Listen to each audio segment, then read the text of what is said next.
नमस्कार मंडळी, कृषी दर्शन कार्यक्रमामध्ये आपणा सर्वांचं या ठिकाणी नेहमीप्रमाणे स्वागत आहे. आपण पाहतोय की जगभरामध्ये कृषी मालाचं उत्पादन हे दिवसेंदिवस वाढत चाललेलं आहे आणि याच दृष्टीने जर का आपण भारताचा असेल किंवा महाराष्ट्राचा असेल याचा जर का आपण विचार केला तर फुलपिकं असतील, भाजीपाला पिकं असतील किंवा इतर तृणधान्य पिकांचे असतील, या सर्वांचं उत्पादन हे दिवसेंदिवस वाढत चाललेलं आहे. आणि या दृष्टीने शेतकऱ्यांच्या समोर एक महत्त्वाची समस्या आहे, ती म्हणजे हा पिकवलेला शेतमाल नक्की करायचं काय. आणि याच दृष्टीने आजचा आपला विषय हा अत्यंत महत्त्वाचा विषय त्या दृष्टीने आपण निवडलेला आहे. आजचा आपला विषय आहे कृषीमाल निर्यातीसाठी युवकांसाठी उद्योजकतेच्या संधी. आणि याविषयी मार्गदर्शन करण्यासाठी आज आपण आमंत्रित केले आहे महाराष्ट्र सहकार विकास महामंडळ पुणे येथील व्यवस्थापकीय संचालक श्री मंगेश तिटकर सर. सर, आजच्या भागामध्ये आपलं खूप खूप स्वागत आहे. खरं तर आजचा आपला जो विषय आहे की कृषीमाल निर्यात, मला पहिला प्रश्न सर आपल्याला विचारायचा आहे की हे कृषीमाल निर्यात म्हणजे नक्की काय आहे आणि जागतिक स्तरावरती कृषीमाल निर्यात नियमन करण्यासाठी काही प्रणाली आहे का? कृषी शेतमाल म्हणजे कृषी शेतमालामध्ये ही तृणधान्य झाली, अन्नधान्य झाली, नंतर फळं झाली, फुलं झाली, पिकं झाली, प्रोसेस्ड फूड झालं, त्याच्यानंतर याच्यामध्ये दुग्ध, पोल्ट्री किंवा मांस ह्या प्रकारच्या बाबीसुद्धा आल्या. याचं जागतिक मानकानुसार ह्या देशांमध्ये निर्यात करायचा आहे शेतमाल, त्या मानकानुसार पाठवायचा माल म्हणजे हा कृषी माल, पक्का कृषी शेतमाल किंवा परफेक्ट कृषी शेतमाल आपण म्हणू. यामध्ये असं आहे की जागतिक अन्न संघटना FAOचा पीक संरक्षण करार 1951 साली झाला. या कराराचा भारत एक सदस्य देश आहे.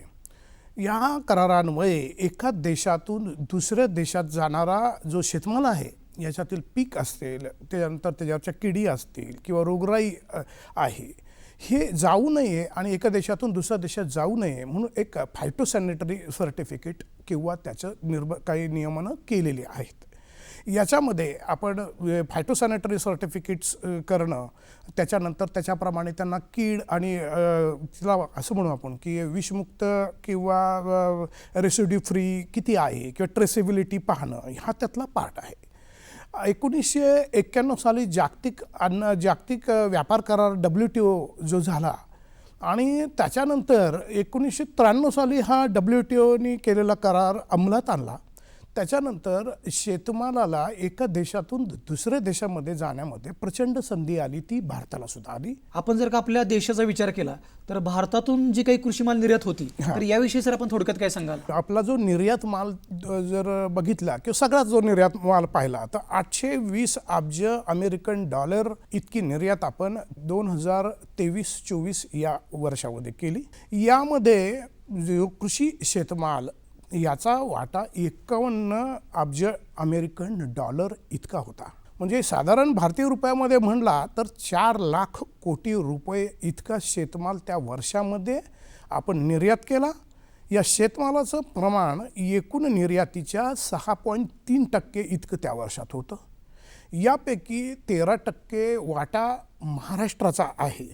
जर एकंदर आजही जर तुम्ही पाहाल तर एकंदर टॉप 10 जी राष्ट्र आहेत की जी आंतरराष्ट्रीय कृषी शेतमाल निर्यात करतात, त्यांची यादी जर पाहिली तर याच्यामध्ये अमेरिका जे करतं किंवा युनायटेड स्टेट्स 178 अब्ज डॉलर, दुसरं ब्राझील आहे 166 अब्ज डॉलर, तिसरं याच्यामध्ये हॉलंड 134 अब्ज डॉलर, चीन 98 अब्ज डॉलर, त्याच्यानंतर यामध्ये कॅनडा, स्पेन, इटाली आणि इंडोनेशियासारखे देशसुद्धा आहेत की जे पामतेलाची निर्यात करतात. याचं जर का आपल्या राज्याशी तुलना केली आपण किंवा महाराष्ट्राशी जर का तुलना केली तर महाराष्ट्राचं निर्यातीमध्ये कशा प्रकारे महत्त्व आहे किंवा किती प्रकारे वाटा आहे? एकूण निर्यात होणाऱ्या वाट्यापैकी महाराष्ट्राचा 13% वाटा आहे. तुम्ही जर याच्यामध्ये जर पाहाल तर 94% द्राक्ष असतील, 79% आंबा, 82% केळी, त्याच्यानंतर 78% डाळिंब, 87% कांदा आणि 13% भाजीपाला, 35% आंब्याचा गर आणि बाकी जर तुम्ही प्रक्रियायुक्त हे 25%.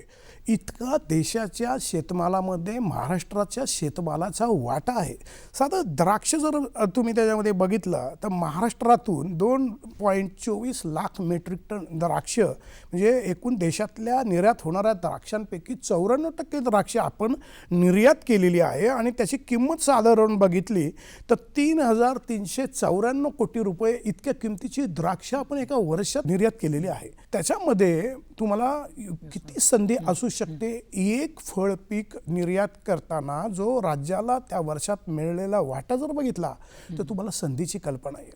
साधारण नुसतेच आकडेवारी जर तुम्हाला द्यायची झाली तर जसं मी सांगितलं तुम्हाला की आंबा आपण 70% एकूण देशाच्या निर्यात करतो. आंबा तो जवळजवळ 3,500 कोटी रुपयाचा आंबा आपण निर्यात करतो महाराष्ट्र.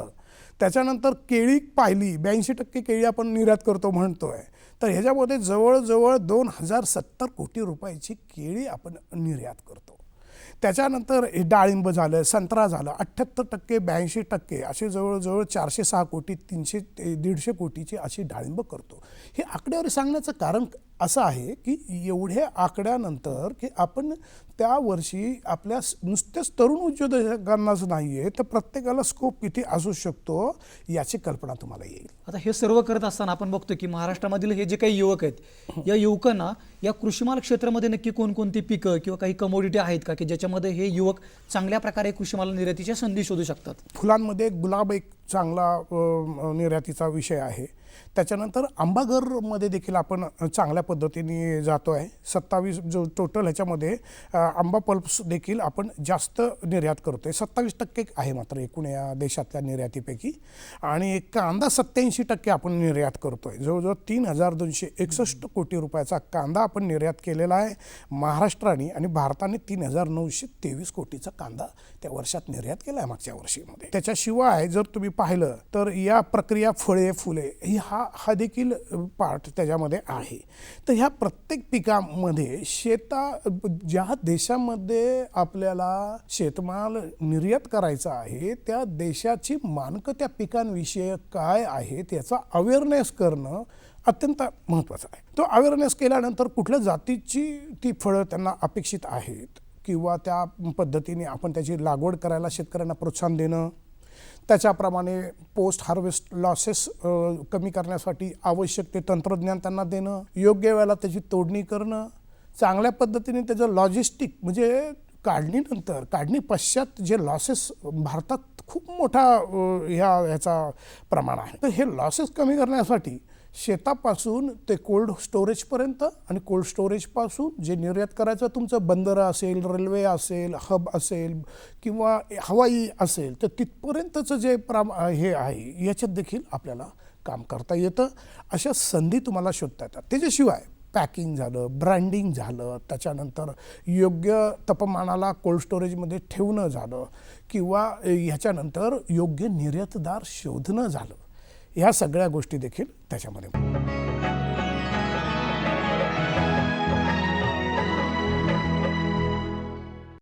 जिओग्राफिकल इंडिकेशन रजिस्ट्री, तर याचं नक्की या कृषीमाल निर्यातीमध्ये महत्त्व काय किंवा ही संकल्पना नक्की काय शेतकऱ्यांसाठी? जिओग्राफिकल इंडिकेशन रजिस्ट्री जी आहे त्याला आपण GI हे म्हणतो, टॅगिंग म्हणतो. अशी जवळजवळ देशामध्ये 417 उत्पादनं देशात अशी GI टॅगिंगची आहेत. उदाहरणार्थ घ्या की बासमती तांदूळ आहे आपल्याकडचा, बोरवेल्ला याकडचा मावळमधला जो आंबेमोहर आहे त्या ह्याला तिथल्या पाण्याचा, तिथल्या मातीचा सुगंध असणं, त्याची चव असणं, वेगळी चवळ किंवा तुम्ही जर यामध्ये पाहिलं की आपल्याकडे महाराष्ट्रामध्ये जवळजवळ 37 प्रकारचे GI टॅगिंग्स आहेत. याच्यामध्ये जळगावची केळी आहेत, त्याच्यानंतर नागपूरची संत्री आहेत, भिवापूरची मिरची आहे, वायगावची हळद आहे, नाशिकची द्राक्ष आहेत, त्याच्यानंतर सोलापूरची डाळिंब आहेत, नंतर महाबळेश्वरची स्ट्रॉबेरी आहेत. त्याच्यानंतर सिन्नरचा तांदूळ झाला, मंगळवेढ्याची ज्वारी झाली, त्याच्यानंतर पुरंदरची अंजीरं झाली, मराठवाड्यातला केशर आंबा झाला, त्यानंतर सांगलीतला बेदाणा असेल, त्याच्यानंतर कोल्हापूरचा गूळ असेल, नवापूरची तुरडाळ असेल, नंतर रत्नागिरीचे कोकम असतील, याच्यानंतर साताऱ्याचा वाघा घेवडा आहे, त्याच्यानंतर लासलगावचा कांदा आहे, त्याच्यानंतर हापूस आंबा कोकणामधला आहे, सांगलीतली हळद आहे, त्याच्यानंतर अलिबागचा पांढरा कांदा आहे, नंतर ही लातूरची बोरसुरी तुरडाळ आहे, बदलापूरचं जांभूळ, बारडोलीचं जांभूळ झालं, बीडचं सीताफळ झाली, कुंथलगिरीचा खवा आहे, जालनाचं दगडी ज्वारी आहे, त्याच्यानंतर कास्तीची कोथिंबीर, आजऱ्याची घनसाळ तांदूळ आहे. ह्या 38 प्रकारच्या ह्या GI टॅग हा तिथला माती, तिथली चव ह्या गोष्टीचं निदर्शक आहे आणि ते इतरांपेक्षा वेगळं आहे आणि त्याच्यामुळे ते GI टॅग त्याला आलेलं आहे. विषमुक्त शेती किंवा ऑर्गॅनिक शेतीच्या दृष्टीनं हे जे आपण कृषीमाल निर्यात करणार आहे यासाठी काही केंद्र व राज्य सरकार स्तरावरती काही संस्था आहेत का किंवा काही लोक आहेत का जे ह्याच्यामध्ये चांगल्या प्रकारे कार्य करतात? केंद्र शासनाने नुकतीच आता आमचं महाराष्ट्र सहकार विकास महामंडळ आहे, ह्याचं केंद्र सरकारच्या नॅशनल कोऑपरेटिव्ह ऑर्गॅनिक लिमिटेड ह्या मल्टी स्टेट सहकारी संस्थेचं आपण नोडल एजन्सी आहे.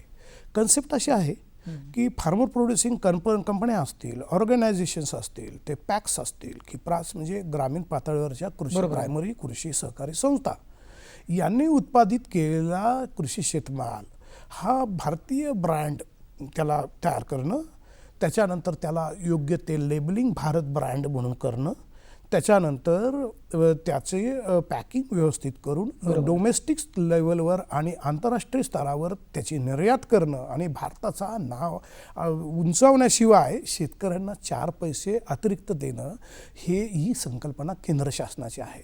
2021मध्ये केंद्रीय सहकारी मंत्रालय आल्यानंतर ह्या नवीन प्रकारचा उद्गम ह्या विषयांमध्ये झाला आणि अशा प्रकारे याची महाराष्ट्रातली नोडल एजन्सी ही आता महाराष्ट्र सहकार विकास महामंडळ आहे आणि नुकतंच आम्ही त्यांच्याशी MOU केलेला आहे. महाराष्ट्र सहकारी विकास महामंडळ हे आपल्या या सेंद्रिय शेतीमालाच्या दृष्टीनं राज्यामधील जे काही युवक आहेत तर या युवकांच्या दृष्टीने काही कार्य करत आहे का? महाराष्ट्र सहकार विकास महामंडळाने या कृषी शेतमालातली ही थक्क करणारी आकडेवारी अगदी खरं आहे. आणि तुम्ही जर बघाल आणि त्याच्यात मराठी माणसाचं अल्पसं प्रमाण हे पाहिल्यानंतर ह्या प्रकारे शेतीच्या उत्पादनापासून ते तुमचं पोस्ट हार्वेस्ट मॅनेजमेंटपर्यंत लॉजिस्टिक्सपासून केंद्र सरकारची वेगवेगळी प्रमाणपत्र आहेत किंवा याच्यामध्ये जी काही वेगवेगळी 20 प्रकारची आपण प्रमाणपत्र किंवा लायसन्स काढायचे आहेत,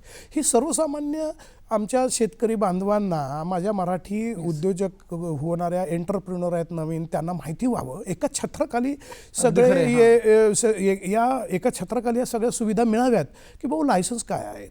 नंतर त्याच्यामध्ये आमचं कृषी पणन मंडळ, महाराष्ट्र राज्य कृषी पणन मंडळाच्या वेगवेगळ्या सोयी आहेत. तुम्ही जर वाशीचं जर तुम्ही FMC पाहिली तर तिथला व्हेपर हीट ट्रीटमेंट असेल किंवा तिथं इरिडेशन सेंटर्स असतील खांद्यांवरती किंवा ही पॅकिंग सोन आहे किंवा तिथं अपेडाचं जे काही केंद्रीय संस्था आहे त्याचं जे काही सहकार्य तिथं मिळतं किंवा सुविधा मिळत आहेत याची माहिती देणं आणि त्याच्यातले घडलेले उद्योजक जे आहेत की ज्यामध्ये कसं आहे की निर्यात करणं हा एक दिसतोय तुम्हाला की खूप चांगलं आहे, पण त्याच्यात धोकेसुद्धा खूप आहेत. चांगला आयातदार, चांगला निर्यातदार कसा म्हणजे शोधायचा, चांगल्या देशामध्ये माझा ग्राहक कसा शोधायचा, त्याचे इलेक्ट्रॉनिक प्लॅटफॉर्ममध्ये मी माझ्या व्यापाराच्या संधी कशा हे करायच्या, माझा गेलेला माल व्यवस्थित त्या दर्जाचा आहे ना, याच्या तपासण्या पूर्ण झाल्यात ना, त्याच्यानंतर ह्याची प्रमाणपत्र जी आहेत ती प्रमाणपत्र व्यवस्थित माझी मी घेतली आहेत का, कस्टम क्लिअरन्स आहे तो भाग आहे, त्याची जी काही प्री रिक्विजिट्स सगळी प्रमाणपत्र आहेत ती कशी आहेत, ती काय आहे, त्यांचं महत्त्व काय आहेत, यातलं ह्या सगळ्या ट्रेनिंग आम्ही 5 दिवसाच्या रेसिडेन्शियल आणि नॉन रेसिडेन्शियल कोर्समध्ये देतो. तुम्ही जर आमच्या महाराष्ट्र सहकार विकास महामंडळ हे जर टाईप केलं तुमच्या ह्याच्यावरती वेबसाईटवर आणि आमच्या साईटवर गेला तर ह्या तुम्हाला ही संधी संधी तुम्हाला डिटेल पाहायला मिळेल आणि तुम्हाला वाचायला मिळेल. आम्ही अत्यंत यशस्वी पद्धतीने नक्की, हां. गेली 3 ट्रेनिंग अशी घेतली. महाराष्ट्र सहकारी विकास महामंडळाचा असा काही याच्यासाठी एक स्पेशल कोर्स वगैरे आहे का? आम्ही कृषी माल निर्यात प्रशिक्षण कार्यशाळा 5 दिवसाची घेतो आम्ही. ओके, हा ऑफलाईन कोर्स आहे. हा ऑफलाईन कोर्स आहे. ऑफलाईन कोर्समध्ये मध्ये आम्ही निराळे निर्यातीला लागणारे प्रमाणपत्रांपासून त्याच्यामध्ये निरणारे जे उद्योजक यापूर्वी ज्यांनी अनुभव घेतला आहे आणि आपला निर्यातीचा धंदा यशस्वी निर्यातदार. वाढवला आहे, यशस्वी निर्यातदार, त्यांचे चांगले वाईट अनुभव याच्यात त्यांना त्यांचा व्यवसाय वाढवताना आलेले धोक्याच्या घंटा, कारण त्याच्यानंतर निराळी प्रमाणपत्र कशी घ्यायची किंवा कुठं घ्यायची आहे, त्याच्यानंतर योग्य निर्यातदार कसा शोधायचा आहे, परदेशामधली जी आपण योग्य तो ग्राहक जो शोधायचा आहे तो परफेक्ट आहे ना, ती सगळी आपण एका 5 दिवसीय कोर्समध्ये आम्ही करतो. आणि यशस्वी उद्योजकांशी आम्ही गाठीभेटी घेतो. दर्जा अतिशय उत्तम ठेवला आहे. तुम्ही जर एक कोर्स अटेंड केला तर तुम्हाला ते कळेल. मी सांगून तुम्हाला कळणार नाही या गोष्टी. जरूर करा, किंवा ज्यांनी कोर्स अटेंड केला आहे ती सुद्धा आमच्या वेबसाईटवरती तुम्ही त्यांचा अनुभव पण घेऊ शकता. महाराष्ट्रामध्ये ही जी काही कृषी शेतमाला निर्यात आपण करत असतो, तर त्या दृष्टीने काही संधी आहेत का वेगवेगळ्या प्रकारच्या उद्योजकतेच्या? 51 अब्ज लाख डॉलर किमतीचा जो शेतमाल आपण निर्यात करतो का 4 लाख कोटी रुपये म्हणून वर्षाच्या, प्रत्येक ठिकाणी संधी आहे. मला प्रत्येक देशामध्ये, आता EU कंट्रीजमध्ये जर गेला तुम्ही, युरोपियन कंट्रीजमध्ये गेला तर तिथं सर्वात जास्त निर्बंध किंवा तपासणी किंवा काटेकोर तपासणी जी आहे ती त्यांच्याकडे आहे. की तुमचा कसं तो रेसिड्यू शेतमाल असला पाहिजे, ती फळं काय पद्धतीने पॅकिंग असली पाहिजेत, त्याचं ट्रेसेबिलिटी ते शोधतात. म्हणजे प्रत्येक टप्प्यावर चेकिंग. म्हणजे कशी आहे की तो कुठल्या शेतातून आला, कुठल्या शेतातून तो शेतमालामध्ये ती जात कुठल्या जातीचा होता, त्याची काळजी तुम्ही कशी घेतली आहे, त्याच्यात तुम्ही त्याची फवारणी काय केलेली आहे, त्याला कुठली खतं तुम्ही घातलेली आहेत, त्याला ट्रीटमेंट्स काय तुम्ही दिलेल्या आहेत, तो कधी तोडला गेला आहे किंवा तर कशा पद्धतीने त्याची वाहतूक झालेली आहे, साठवणूक कशी झालेली आहे. असं चालत नाही आहे की तो शेतमाल मी आणला आहे, त्याची कुठली पूर्वपीठिका आपल्याकडे नाही आहे आणि तो पाठवायचा आहे. त्याचा पूर्व इतिहास तुम्हाला माहित असणं गरजेचं आहे. नक्कीच आहे, आणि आपण तो आता कलेक्ट पण करतो आहे.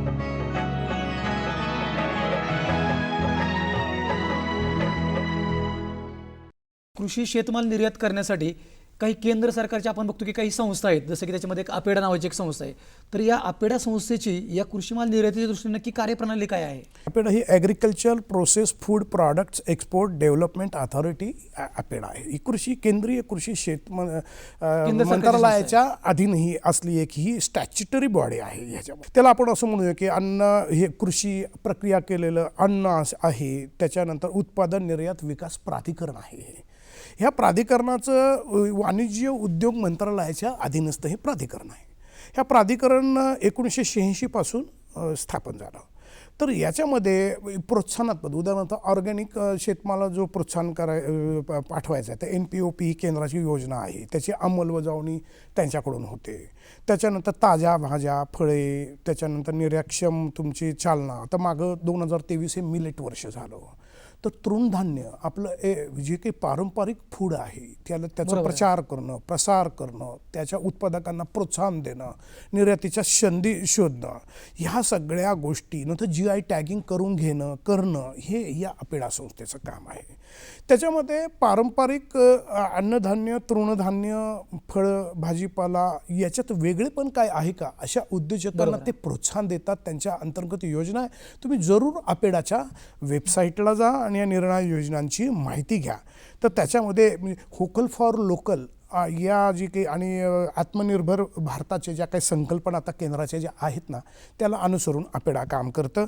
याच्यामध्ये शिपमेंट सुविधा पण ते प्रायोगिक तत्वावरती आता देतात. त्याच्यामध्ये तुम्ही जर बघितला तर 3295 FPOs किंवा FPCs त्यांच्याशी संलग्न आहेत आणि जवळजवळ 3-3.5 हजारावरती एक्सपोर्टर्स त्यांच्याकडचे नोंदी आहे. परदेशात पाठवायचा शेतमाल हा ना, त्याचं शेतात लागवडीपासून प्रत्येक टप्प्यावर काय प्रोसेस झाली याची माहिती गोळा करणं फार बंधनकारक आहे.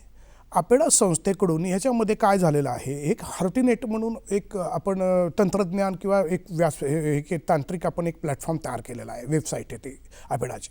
त्याच्यामध्ये जर ग्रेपनेट द्राक्ष नंतर पिकासाठी. राईट, नंतर ग्रेप नेट झालं, नंतर त्याच्यानंतर ही अनार नेट, डाळिंब व्हेज पिकासाठी. नेट, बिटल नेट, त्याच्यानंतर सिट्रस नेट, ऑनियन नेट किंवा इतर पिकांचे वेगवेगळे नेट आहेत. तर ह्या 2003-04 पासून ह्या 2021-22 ह्या वेगवेगळ्या ह्या नेट्स केल्या आहेत. ह्याच्यामध्ये काय होतं, ह्या निरीक्षण, ह्या शेतमालाचं जे निरीक्षण झालं, फळबागाची शेतनोंदी झाल्या प्रत्येक पिकानुसार. प्रत्येक पिकानुसार आणि त्या नेटमध्ये नुसार याचा डाटा कलेक्ट करणं, ऑनलाईन डाटा भरणं अपेक्षित आहे. ही माहितीचा डाटा, कारण तुम्ही जर पाहिला तर डाटा तुमच्याकडे जितका आहे तितकं तुम्हाला किंमत येते. तर त्याच्यानंतर नोंदणी आहेत आणि वेगवेगळे भागधारक ह्याच्यामध्ये संलग्न आहेत. मग वेगवेगळ्या प्रयोगशाळा आहेत, त्याच्यामध्ये फलोत्पादन खातं आहे, तुमचं शेतकरी किंवा माझी उत्पादक जर मी आहे, माझा भागधारक मी आहे, नंतर त्याच्यामध्ये इतर फायटोसॅनिटरी प्रमाणपत्र देणारे FSSAIचे प्रमाणपत्र संस्था देणारे आहेत. संस्था आहेत, ह्या नेटवर आहेत. आणि या नेटवर्कमध्ये तुम्ही गेला की हे तुमचं मग हे तुमचं हे विषमुक्त हे झालं, कीटनाशक लेबल झालं, FSSAI झालं, ॲगमार्क झालं, त्याच्यानंतर इतर जी प्रमाणपत्र आवश्यक आहे, म्हणजे माझ्या राष्ट्राचा तो माल पाठवताना हे सर्व या नेटमधून जाणं बंधनकारक आहे. त्याच्यामुळे माझ्या देशाचा डाटासुद्धा तयार होतो, माहिती पण मला पिकानुसार माझं बॅकवर्ड लिंकेजेस तयार होते, फॉरवर्ड लिंकेजेससुद्धा तयार होतात ह्याच्यामध्ये. नंतर मला पक्कं कळू शकतं की मी ह्या वर्षामध्ये जरी आपला मौसमी हवामानावर अवलंबून जरी आपला देश असला तरी साधारण किती उत्पादन आपलं होऊ शकतं, एका जागतिक क्रमवारीमध्ये आपल्याला साधारण तुलना करता येते आणि त्याच्यामध्ये स्कोपसुद्धा शोधता येतो. आणि ह्यातल्या प्रत्येक टप्प्यावर आपल्याला उद्योजकतेची संधी मिळू शकते. जिल्हा अधीक्षक कृषी अधिकारी हा प्रत्येक जिल्ह्यामध्ये नोंदणी अधिकारी आहे. तुम्ही तिथं गेला किंवा त्यांना माहिती घेतली, तुम्ही वेबसाईटवर जाऊन देखील या नेटबद्दल घेतलं. आज कुठं जायची पण आवश्यकता नाही हो. तुम्ही गुगलवर जरी सर्च केलं, तुम्ही अनार नेट, ग्रेप नेट, तुम्ही डायरेक्ट तुम्ही त्या साईटवर जाता, केंद्र सरकारच्या साईटवर जाता. आमचे जिल्हा अधीक्षक कृषी अधिकारी आहेत, ते माहिती देतील जर तुम्हाला प्रत्यक्षात जाऊन काही घ्यायचं असेल तर. याच्यामध्ये आपण आपलं हे सगळं प्री-रिक्विजिट आहेत आज. कारण भारताचा शेतमाल जो आहे हा नाकारला जाऊ नये, तो योग्य दर्जाचा असावा, मिळणारे पैसे योग्य रीतीने असले पाहिजेत, शेतकरी बांधवांना पण याची सुविधा उत्पन्न झाली पाहिजे. अशा सगळ्या प्रकारे सर्वसमावेशक विचार करून ह्या गोष्टी केंद्र आणि राज्य सरकारने संयुक्तरित्या केल्या आहेत. आपण महाराष्ट्रातील या युवक आणि युवतींना या कृषीमाल निर्यातीच्या दृष्टीने नक्की काय संदेश द्याल? प्रत्येक देशाला काय शेतमाल किंवा आपल्याची गरज आहे आणि कुठल्या दर्जाच्या शेतमालाची त्यांना गरज आहे याची माहिती करून घेऊन अशा प्रकारे आपले शेतकरी उत्पादक गट करू शकता. तुम्ही फार्मर प्रोड्युसिंग कंपन्या स्थापू शकता, फार्मर प्रोड्युसिंग ऑर्गनायझेशन सहकारी तत्वावर स्थापू शकता. हे सगळं करायची सुविधा आमच्या महाराष्ट्र सहकारी विकास महामंडळामध्ये आहे. तर याच्याशिवाय तुम्ही शेतापासून मग इथलं लॉजिस्टिक्स आहे, नंतर त्याच्यामध्ये तुमचं कोल्ड स्टोरेज आहे, गोदामं आहेत, इन्फ्रास्ट्रक्चर आहे, म्हणजे पायाभूत सुविधा यातल्या आहेत. त्याच्यानंतर हा माल चांगल्या पद्धतीने म्हणजे पेरिशेबल भाजीपाला असेल, फळं असतील, शेतमाल असेल, सुकवलेली फळं असतील, दुग्धयोग्य पदार्थ असतील, त्याच्यानंतर तुम्ही जर पाहाल याच्यामध्ये मांस, पोल्ट्री या गोष्टी आहेत. तर त्या प्रत्येक क्षेत्रामध्ये स्वतःचं एक्सपर्टाईज तुम्ही करू शकता. नुसतं दळणवळण किंवा लॉजिस्टिकबद्दल देखील एक्सपर्टाईज यात करता येतं. प्रत्यक्ष निर्यातीमध्ये पडलंच पाहिजे असं नाही आहे. त्याच्यातल्या प्रत्येक अंगामध्ये त्याच्यात छोटीशा गोष्टींमध्ये तुम्ही स्वतःचं एक्सपर्टाईज करून आजच्या ह्याच्यामध्ये जर त्याची तुम्ही जाहिरात केली तर लोक नक्कीच तुमच्याकडे येतील. चांगल्या दर्जाचं पॅकिंग झालं, ब्रँडिंग झालं, मटेरियलचा आकर्षक दर्जाचं हे सगळ्या गोष्टी करणं, ह्याच्या प्रत्येक क्षेत्रात स्वतःचं स्पेशलायझेशन करू शकता. तुम्ही जर संधी शोधली आणि आज का नाही पूर्वीसारखी माहितीची देखील गरज नाही. तुमच्या हातामध्ये जो छोटासा मोबाईल आहे ना, आपण बाकीच्या गोष्टी त्याच्यात शोधतो.